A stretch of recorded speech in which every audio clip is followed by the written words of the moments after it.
Que pueden acceder a través de la aplicación con todas estas inquietudes que les serán, por supuesto, aclaradas a través de esta. Bueno, ¿y a qué hora nos citamos para terminar la película? Quedamos todos entusiasmados.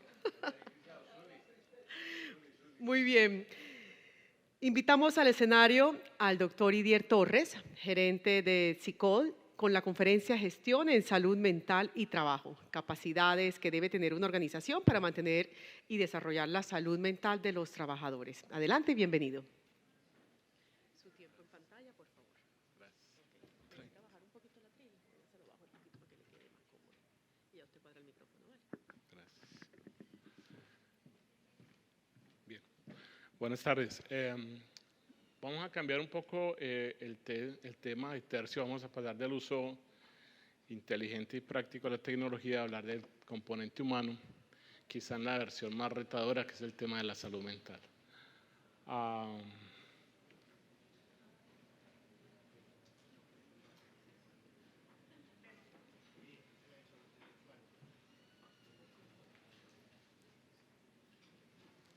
¿Ahí?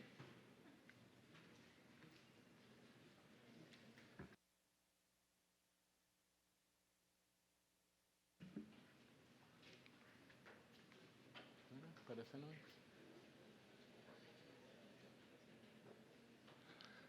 Nos regalan un momento que están cuadrando la presentación porque no es. Les voy introduciendo el tema. La idea es, les voy a mostrar un poco qué está pasando en la tendencia mundial en Colombia. Un poquito lo haremos la interfase, cómo es posible que se afecte la salud mental desde el componente de trabajo. Y finalmente abordaremos un enfoque de gestión para llegar finalmente a responder la pregunta, ¿qué capacidades debe tener una organización para realmente gestionar salud mental? Pero desde la perspectiva de salud, no como generalmente lo abordamos cuando nos referimos a salud mental y generalmente estamos hablando de enfermedad. Para concluir con la idea de saber que efectivamente cuál es el grado de madurez de una organización para gestionar salud mental, que es un poco, digamos, como el reto que tenemos ahí. Lo primero es que ven que la salud mental, en datos del Foro Económico Mundial, no quiero decir en inglés, perdón, nos muestra que la salud mental empieza a ser uno de los temas que en el horizonte, en el componente social, cobra mayor relevancia como ninguno otro en el componente social. Hace muchos años que no llegaba a ese nivel. De otro lado, vemos cómo de los riesgos que se derivan de la pandemia, la salud mental es el que nos queda como con mayor impacto. Y en los objetivos de desarrollo del milenio, particularmente el impacto fue en el objetivo 3, integralmente, y particularmente en el objetivo 3.4, que tiene que ver con el bienestar y la salud mental, no solamente en general, sino en el contexto laboral. Entonces, tenemos ahí un dato bien interesante. Ahora, ¿cómo ha crecido la magnitud, la prevalencia de la enfermedad mental en el mundo? Alrededor del 25%, con la salvedad de que hay mucho subregistro actualmente en los datos, pero el 25% es una cifra bastante alta para hacer que la Organización Mundial haya decidido aplazar una meta que se tenía para 2020 para 2030, incluso para coincidir con los objetivos de desarrollo del milenio, que es lo que vemos aquí en este dato. Nos proyectan que la enfermedad mental va a representar del total de la carga de enfermedades no transmisibles alrededor de un 12.5%. Eso es muy alto, considerando que lo que representa para el sistema y las familias es mucho más significativo, igual en términos de vida y de vida laboral perdida. Ahora, ¿qué está pasando con el suicidio en el mundo y en Colombia? Si ustedes ven a la izquierda, ven lo que está sucediendo con el suicidio en Colombia, y estos son datos prepandemia. En la franja de 15 a 49 años teníamos la mayor tasa de suicidio en Colombia, es en la edad reproductiva.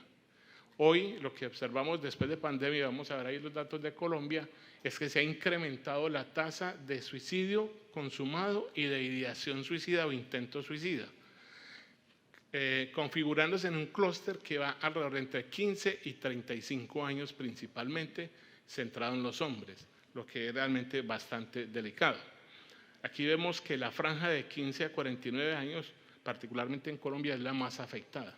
Y insisto, son datos prepandemia. Lo que eso se traduce realmente es un impacto muy, muy grande. Ahora, los datos hasta 2022 de lo que tenemos de la fuente CISPRO, de qué está pasando con el suicidio entre hombres y mujeres, cruzado con Forensic, que es el informe de medicina legal. Como ustedes ven, en 2022, aún sin terminar, ya estamos cerca de lo que teníamos en 2021 y muy cerca de 2020. Si observan además, se dan cuenta que los hombres tienen una tasa mucho más alta de suicidio efectivo, aunque los datos muestran que hay más intentos de suicidio en mujeres que en hombres, pero realmente el suicidio ocurre más en estos últimos. Ahora, la ansiedad y la depresión han crecido, digamos, ven ahí de 2019 versus 2021, cuando todavía se cree que no estaba presente la magnitud realmente de la pandemia silenciosa, que así se denomina el tema de salud mental. Hay un crecimiento de casi 30 puntos porcentuales. Lo observamos aquí también en síntomas de ansiedad y depresión. Y en Colombia lo que vemos acá es que, según esos mismos datos del CISPRO, de cada 10 personas que solicitan atención en salud mental, solamente 3 efectivamente lo reciben. El número de camas disponibles y de equipo de salud, entiéndase, psiquiatras, médicos entrenados y enfermeras en psiquiatría, es inferior al estándar internacional. Ya ha ocurrido que en 2 ocasiones se ha declarado la emergencia, por lo menos en Bogotá y en Antioquia, en temas de salud mental, entiéndase que no tienen camas disponibles para tener personas con problemática de este tipo. Entonces, el peor escenario es que no un poco más de la mitad de las personas que requieren atención en Nariño no reciben atención, y así en el peor de los escenarios en los departamentos. Teniendo el caso de Antioquia, que es donde más fácilmente se recibe atención por salud mental, pero siendo una tasa muy baja.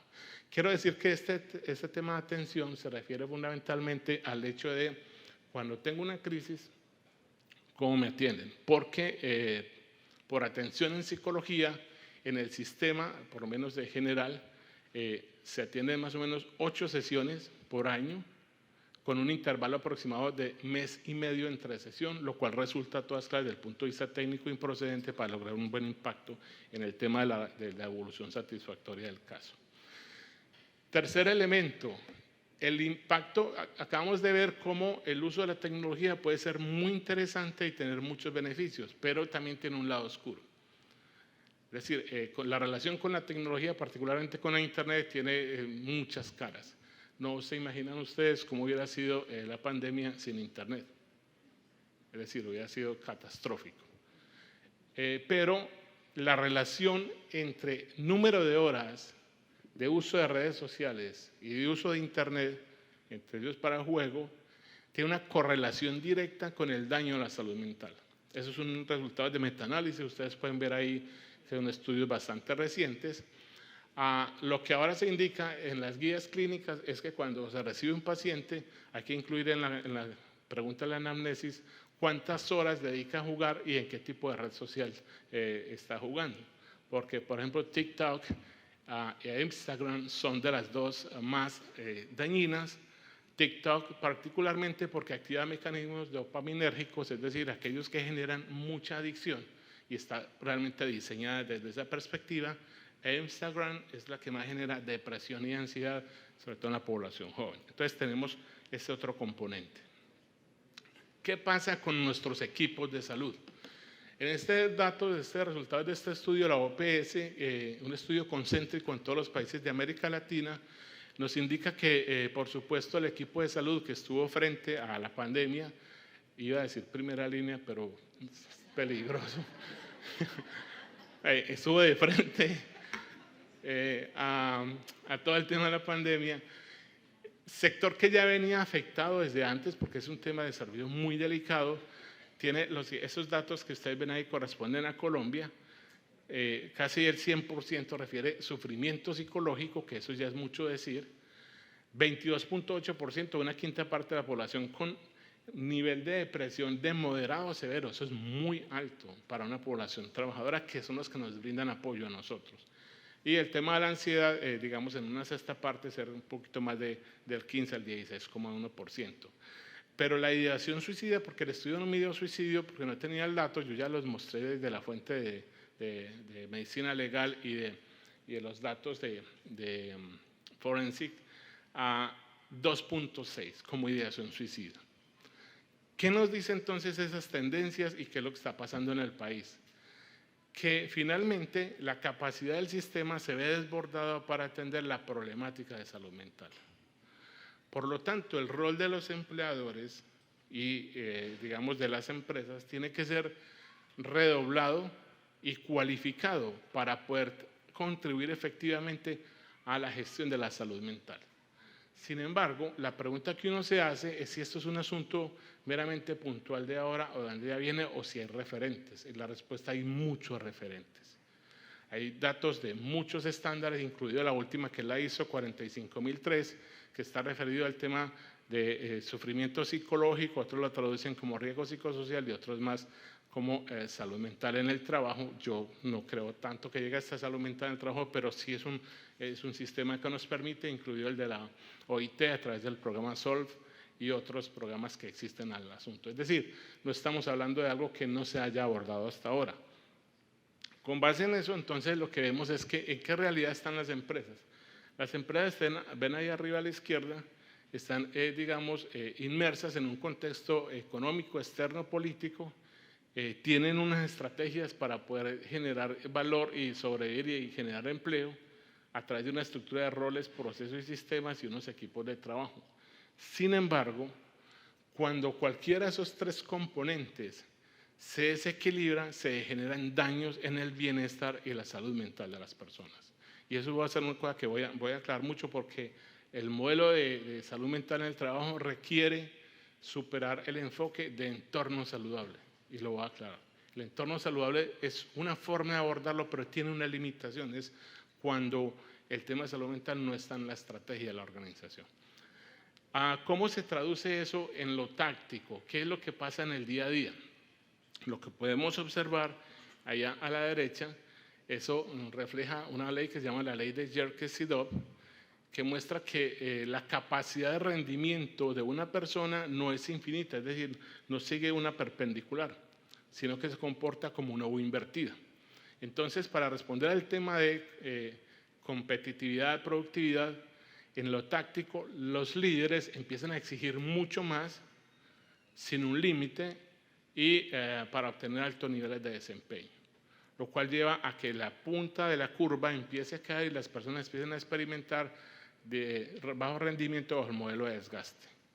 Ese es el punto en que no debiera pasarse, pero eso supone que las metas o la estrategia tuvieran que estar alineadas con las capacidades personales de producción, y es donde se produce el desequilibrio. En la gráfica del centro pueden observar una gráfica que pretende resumir un cúmulo de estudios que muestra qué pasa en el tiempo cuando no se administra adecuadamente la ley de Yerkes-Sidov. Es decir, yo empiezo en la línea azul con unas capacidades en salud altas, van a caer por efectos de la edad, eso es innegable, pero ese proceso se puede acelerar cuando las metas o las exigencias que ustedes van en la línea verde van viendo que incrementan y uno se va adhiriendo con el desempeño a esa situación.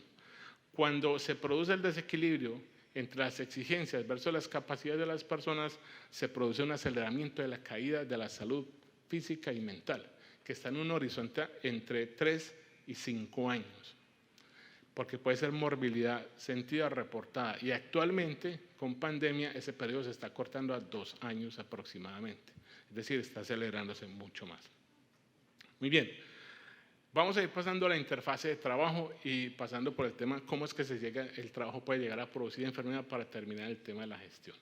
Tenemos 4 elementos que determinan la salud de la persona. Uno, la herencia de sus condiciones particulares, genética, es decir, la carga que uno trae de su familia. El entorno familiar y social donde uno digamos, crece. Ustedes saben que el reto de generar conductas de salud en el contexto de trabajo lucha contra toda una historia. Llega una persona que alrededor tiene 20 años o 30 años viviendo de una manera o de otra. Luego viene el componente del sistema, que ya veíamos la afectación que tiene, es decir, en términos de oportunidad, de la atención, calidad, y si hablamos de la interfase, de cómo nos lo regresan en términos de recomendaciones, es mucho más retador. Y finalmente el tema de la gestión fundamentalmente que hace la organización. ¿Cómo se ve eso en la práctica? Este modelo, que es el de NIOSH, sacó hace mucho tiempo para mostrar la relación entre daño a la salud y exposición a condiciones de trabajo particularmente psicosociales. Yo le he agregado en el medio una variable que se llama persona con una flecha en dirección contraria, porque no toda la enfermedad se puede explicar por la exposición a las condiciones de trabajo. Eso se llama causalidad reversa. Es decir, que hay un grupo de enfermedades o incluso algunos enfermos que van a aparecer más de lo que son. Esta mañana lo preguntaban bajo la forma de trastornos facticios o de problemas de simulación. Esa enfermedad se puede explicar por variables individuales a través de unos mecanismos psicológicos que yo les voy a explicar. Entonces eso es muy importante. ¿Qué es lo que sucede en los modelos de explicación de la enfermedad? Que uno tiene unas capacidades que llaman capacidades psicológicas o la vulnerabilidad psicológica combinado con estresores del ambiente. Una claridad aquí respecto al tema normativo de nuestro país. El estado cero de estrés es la muerte. Es decir, no existe un estado cero de estrés. El estrés indica un grado de activación psicofisiológica de un organismo, no solamente de una persona. No es una enfermedad en sí misma. Ustedes no van a encontrar ningún clasificador de enfermedades en el CIE-11, que es la última versión, o en el DSM-5, el estrés como una enfermedad, excepto el estrés postraumático o el trastorno de adaptación.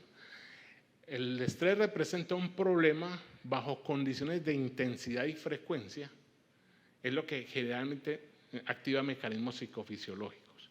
Entonces, bajo los modelos de vulnerabilidad, usted puede ver que cuando una persona tiene características psicológicas de mayor vulnerabilidad y se enfrenta a situaciones altamente demandantes, pasa al lado de la disfuncionalidad. Y me van a escuchar hablar aquí de disfuncionalidad porque por temas de no discriminación, una persona puede tener una enfermedad mental y ser funcionalmente, digamos, aceptado en el contexto. Entonces ahí tendríamos que separarnos de un poquito de estar enfermo y ser funcional. Con la buena medicación y el tratamiento yo pudiera estar integrado laborando sin ninguna dificultad. Ahora, si lo vemos desde el punto de vista de la historia natural de la enfermedad, yo podría decir en qué momento estoy actuando y enseguida voy a adicionar roles. La pregunta es cómo con los trabajadores sanos vamos a trabajar en promoción y prevención y entonces vamos a verlo desde el punto de vista de gestión. Antes quiero aclararle unos conceptos. Salud mental se refiere a la capacidad que una persona tiene de tolerar las situaciones tensionantes de la vida o el estrés de la vida. ¿Sí? Poder establecer relaciones sociales significativas y hacer un aporte, digamos, a la sociedad o a su familia o a la comunidad. Desde ese punto de vista, desde esa definición, yo puedo tener una depresión y tener un indicador de salud mental y de bienestar. Eso puede parecer extraño a ustedes, pero es muy importante que lo empecemos a entender si queremos contribuir de alguna manera al tema de la no segregación de las personas y al tema de la integración. Es decir, tener un diagnóstico de una enfermedad mental no supone necesariamente que yo no soy funcional. Ese es un tema muy importante que ayudaría mucho en el tema, digamos, de los contextos de trabajo. Entonces, ese es un elemento. Ahora, quiero llamarle la atención porque se ha puesto de moda el tema de bienestar. Es probable que yo tenga un grado de bienestar también aún teniendo una enfermedad. Y eso es muy importante. Sin embargo, el tema de bienestar, ahorita lo vamos a ver, puede llevarnos a las organizaciones por el camino equivocado, creyendo que bajo modelos de bienestar podemos lograr el asunto. Ahora, ¿hacia dónde debiéramos mirar? Hacia un concepto de organización saludable. ¿Qué es una organización saludable? Hay 3 elementos o 4 que yo he señalado. Primero está maximizar el bienestar. Segundo, generación de puestos bien diseñados, y voy a resaltar ese punto mucho de aquí en adelante porque tiene que ver con el diseño del trabajo y es lo que les mencionaba hace un momento. La trampa está en creer que el bienestar, o en las organizaciones más modernas o más, digamos, maduras, el bienestar se concibe como un conjunto de beneficios o actividades que se le ofrece al empleado, pero está desligado del diseño del trabajo. No hace parte del diseño del trabajo. Cuando el bienestar es adyacente al diseño, concepción y organización del trabajo, las posibilidades de generar salud mental se limitan. La experiencia de las personas va a ser tengo muchas posibilidades que me ofrece la organización, pero no tengo el tiempo para hacerlas. Ayer me comentaba alguien de otra ciudad, hablábamos por teléfono y me decía, aquí estoy trasnochando haciendo el curso de salud mental que me pidió hacer la empresa, que dura 20 horas, porque no me queda tiempo de hacerlo en el día. Porque mi jornada se divide en 3 partes. Atender reuniones todo el día, atender luego a mi familia y luego que ellos se van a dormir, yo gestiono el correo, ¿verdad? Entonces está en asunto. Entonces cuando el bienestar es adyacente a la organización del trabajo, puede estar muy alto bajo el modelo de compensación y beneficios, pero resulta un límite también. Bien, y aquí la claridad del concepto. Un más allá del entorno saludable. Y es cuando el bienestar supone estar inserto en la estrategia de la organización. Eso es un poco mucho más elaborado. Es decir, ya no solamente pensar en el bienestar y la salud de las personas. Eso supone que en las decisiones estratégicas debía haber un tablero donde el indicador de bienestar de las personas hiciera parte, además del indicador de financiero. Porque si no, no es sostenible la organización desde el punto de vista social. Eso supone que un decisor debiera preguntarse cuál puede ser el impacto de mi decisión de crecimiento financiero en las personas. Es decir, en ese grupo interno que yo tengo. Pero esa es una pregunta un poco más complicada para un decisor. Y ahí el reto que tenemos nosotros es cómo le hacemos visible esa situación. Entonces llegamos finalmente a 4 escenarios de trabajo en salud mental y una definición de salud mental en el trabajo. Es una construcción mía y de mi equipo porque no logramos en toda la literatura encontrar cuando se refería a salud mental y trabajo de qué era lo que estaban hablando. Entonces, si ustedes observan, ahí integramos todo lo que tiene que ver los 3 elementos. La persona, porque el principal responsable de la salud es la persona, el sistema y obviamente la organización. Esos 3 enfoques tienen que ir, digamos, en la misma dirección. De lo contrario vamos a tener muchas dificultades y es la razón por la cual hoy todos estamos hablando de la 30-50. En el panel preguntamos qué hacemos por el tema de reintegro, cómo manejamos por qué los tiempos de atención me dan tanto, por qué la recomendación no se me acomoda a las condiciones de trabajo. Es decir, estamos en el final del proceso. Tenemos un tema delicado. Ok, si lo vemos desde el punto de vista de la historia natural de la enfermedad, lo que es Lever y Clark, nos define exactamente en qué momento debiéramos trabajar. Entonces, aquí voy a empezar a hacerles unas preguntas, unos comentarios que ustedes van a tener en su mente y vayan respondiendo a la pregunta qué grado de madurez tiene su organización o qué capacidades tiene para gestionar salud mental y trabajo. Lo primero que uno deberá hacer es en qué parte del momento está trabajando usted. ¿Sí? ¿Qué está haciendo? Si su mayor problema es las personas que tienen una enfermedad mental y que no logra reubicarlos adecuadamente o no logra manejarlos con el sistema, está al final. O sea, no está generando capacidades. Esa es la primera pregunta. Ahora, aquí tenemos 2 rutas de trabajo, pero va a depender de la capacidad de la persona.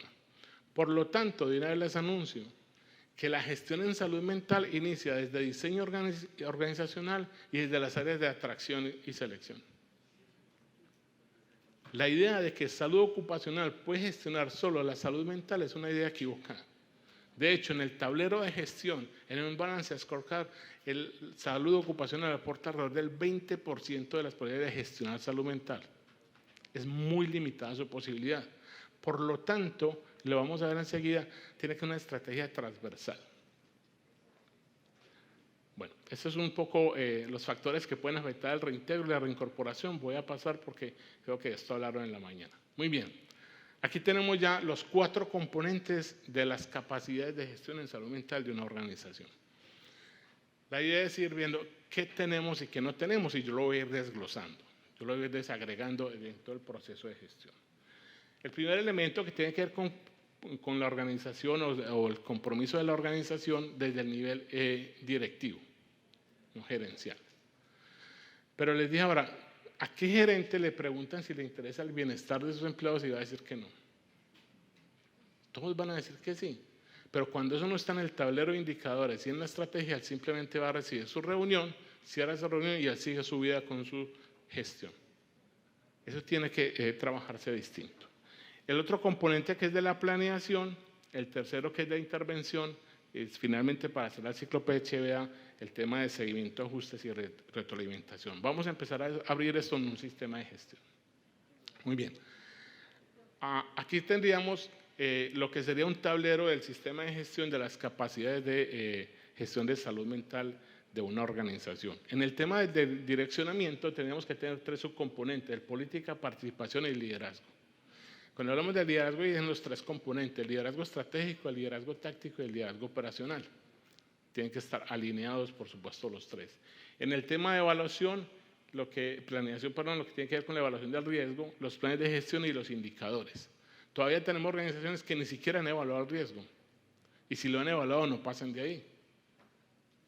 Yo, con todo respeto, yo le diría al ministerio, la pregunta a los inspectores no es si usted ya evaluó o no evaluó, la pregunta es dónde está su plan de gestión. O sea, la pregunta, el énfasis tendría que estar en otro lugar, no en el tema de evaluación.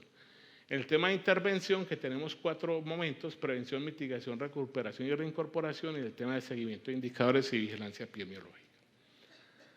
Esta es la ruta que sigue un empleado, el journey de su vida, digamos, en la organización, en temas de salud.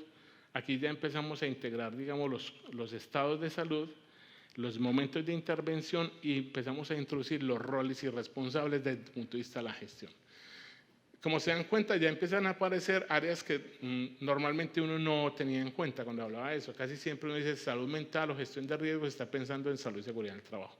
Pero el tema empieza a ampliarse. Aquí lo tenemos más precisamente desde el punto de vista de la gestión, de los momentos, de los componentes donde debe intervenirse y qué debiera hacerse en cada uno de ellos. El antes implica promoción y prevención, desde lo psicosocial que tendría que hacerse en los ambientes, en los hábitos y en las alteraciones de la salud, en la pérdida de la salud. Es decir, tenemos un componente que empieza a ser más transversal. Aquí estaría, los colores nos indican en el semáforo en dónde tendríamos que trabajar. Hace muchos años, es una matriz similar que para parte de un libro que escribimos, cruzábamos una línea transversal preguntándole a las empresas, díganos, ponga ahí todas las actividades que ustedes están realizando hoy para definir en dónde están. La mayoría estaban hacia abajo, trabajando en las personas y a nivel terciario, con los enfermos, de que las posibilidades de prevenirlo eran limitadas, y es una forma de hacer incluso el tema de la auditoría en esto. Entonces llegamos aquí a un tema más operacional, es decir, ¿quiénes son los que debieran estar aportando al tema de la gestión de la salud mental en el trabajo? Este diamante, que es un diamante de intervención y gestión, los colores reflejan la capacidad de aporte de cada uno de esos componentes a la generación, digamos, de salud mental. Si ustedes ven aquí a la izquierda, está el negocio, la estrategia, el tema de política, tecnología y metas. ¿Por qué razón? Porque las capacidades de todos los componentes o roles y responsables de gestión del talento se ve limitada al tema de la estrategia. ¿Sí? Si el tema de la estrategia no está alineado con el tema de salud mental, el verbo rector de las capacidades de esos procesos de gestión humana para gestionar salud mental pasa de disminuir o eliminar riesgo a mitigar. Es decir, se limita su posibilidad. ¿Por qué desde diseño empezamos con el color más verde? Y de formas de trabajo, incluido en formas de trabajo las distintas modalidades que tenemos hoy, trabajos remotos, independientes, digamos, de la figura jurídica. Porque es que si lo quieren ver desde el punto de vista de riesgo, el riesgo psicosocial lo pone quien diseña el trabajo y quien diseña el cargo. La definición de riesgo psicosocial es muy simple, considérenla. Tiene 3 elementos: cómo se organiza el trabajo, cómo es el contenido del trabajo y en qué ambiente, fundamentalmente relacional, se realiza el trabajo. Si se trata de cómo se organiza el trabajo y cuál es el contenido del trabajo, quien diseña el proceso y diseña el cargo es el que pone el riesgo. Por lo tanto, uno debiera trabajar más con las áreas de estructura, diseño y procesos para intervenir el riesgo psicosocial y la salud mental que con las áreas de salud y seguridad, que usted la ven al final y en un color rojo, porque es donde ya se está materializando el riesgo. Y pasa por cada uno de esos elementos, con diferentes grados, digamos, de intervención o gestión. Entonces, tendría que ser en ese diamante de gestión de riesgo, donde yo voy a involucrar absolutamente a todas las áreas transversales de la organización en la gestión, pasando incluso por el tema del liderazgo, ya lo mencionaba. Eso se puede traducir en un plan más operativo de este tipo, donde se definen roles, responsabilidades, metas y alcance del tiempo, de cómo va a ser para trabajar, digamos, y gestionar eso con unas metas, digamos, obviamente, el producto mínimo viable, obviamente de acuerdo a las características y condición de la organización, pero ahí tiene un ejemplo de cómo eso se puede materializar en un sistema de gestión. Ahora bien, el grado de madurez de la organización es otra pregunta. Una cosa, ¿qué capacidades debe tener? Pero otra pregunta es, ¿qué grado de madurez tiene? Es decir, ¿cómo saber en qué nivel estoy? Pues es posible saberlo. Recuerden que teníamos 4 componentes gruesos del tema de la gestión de la salud mental del trabajo. Todo el tema que tiene que ver con el direccionamiento, con la planeación, la intervención y el seguimiento. Y eso se puede medir y establecer para responder a la pregunta ¿en qué madurez está la organización? Cuando yo logro tener esa respuesta, y vayan preguntándose ustedes, porque ya lo voy a desagregar en cada punto para que ustedes me vayan respondiendo, puedes saber si hoy la organización está en condiciones de generar salud mental o incluso de atender a los problemas que tiene de salud incipiente, o si está en una situación en que probablemente va a crecer la incidencia y la prevalencia de la enfermedad. Vamos a desarrollar para que vean las definiciones operacionales y lo puedan tener. Este es el mapa. Y aquí tenemos el primer componente, que es direccionamiento. Tiene 3 elementos: política, liderazgo y participación. En el tema de la política es muy interesante, y yo no les estoy proponiendo que hagamos una política adicional. Yo les confieso, soy enemigo de una política para un componente, para otro. Yo soy más de la idea de tener un componente de una política transversal en tema de salud y seguridad en el trabajo. Entonces, en el tema de una política, sería un compromiso, pero más gerencial, en cómo lograr mantener las capacidades de las personas, acorde con un concepto de responsabilidad social empresarial.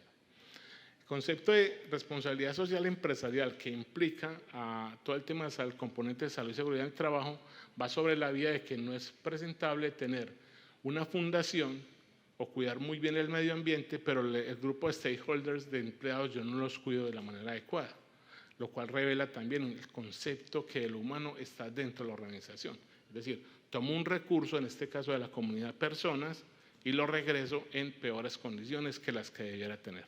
Eso es un asunto de responsabilidad social empresarial. O como lo decimos, digamos, en unos términos más privados, una empresa socialmente irresponsable cuida el medio ambiente, pero no cuida a sus empleados y sus familias. Esa es una manera distinta. Pues puede tener la certificación, pero no es.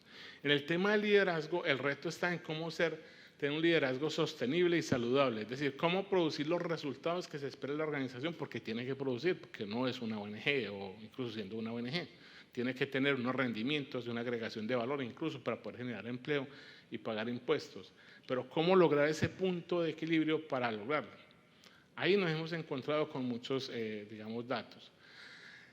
Ustedes saben que los líderes, yo les digo de manera jocosa que generalmente son los arbolitos de Navidad, o sea, todo se le cuelga al líder, todo lo que aparece se le cuelga al líder. Y se espera que el líder participe de gestionar las personas.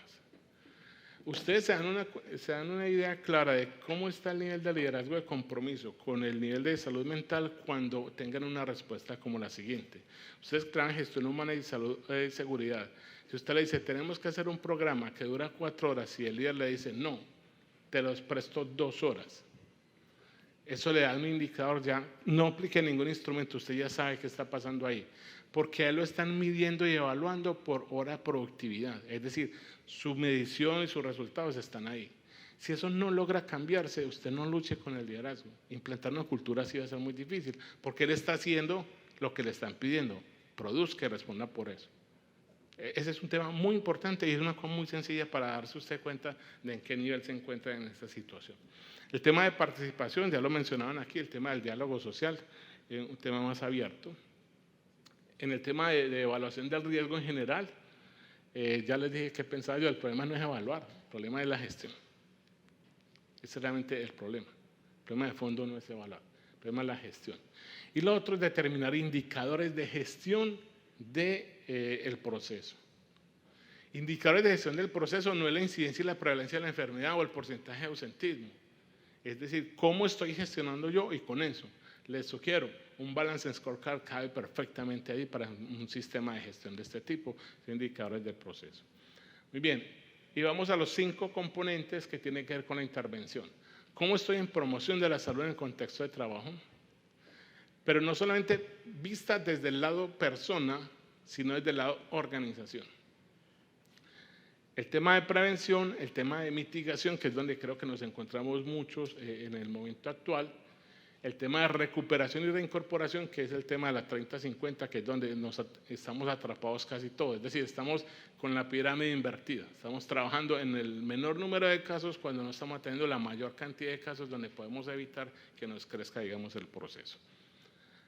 Y finalmente el tema de vigilancia y mejora continua, y con eso completaría para saber ustedes en qué nivel se encuentran sus organizaciones para gestionar salud mental. Como les decía, el modelo de gestión de salud mental del trabajo es transversal. Es transversal y tiene que involucrar todos los componentes de la organización para que sea una organización saludable. A lo sumo que sea un entorno saludable, es decir, que se piense en el bienestar y la salud. Pero si ni siquiera se llega allá o siquiera solamente están ustedes gestionando el tema de salud mental y trabajo, ustedes estarían en un grado de madurez muy abajo en lo que es las capacidades de una organización para generar salud mental y trabajo. Entonces, miren que el camino es bastante retador, sobre todo para hablarle a decisores. ¿Cómo hablarle a un decisor para que se involucre realmente en esto? En el lenguaje que ellos lo entiendan. Ellos no lo van a entender en el lenguaje nuestro. Aquí en el lenguaje que ellos lo entienden, en un ROI, ellos lo entienden en un ROI. ¿Cómo me puede afectar el negocio esto? Pues ellos lo van a entender ahí. A veces creo que nosotros hemos esperado que ellos nos comprendan el discurso, pero es más difícil. Entonces hay que cambiar el enfoque y aproximarnos de una manera distinta. Bien, creo que con eso termino. No sé si hay alguna pregunta, creo que me quedan 4 minutos y algo, pero si no, muchas gracias.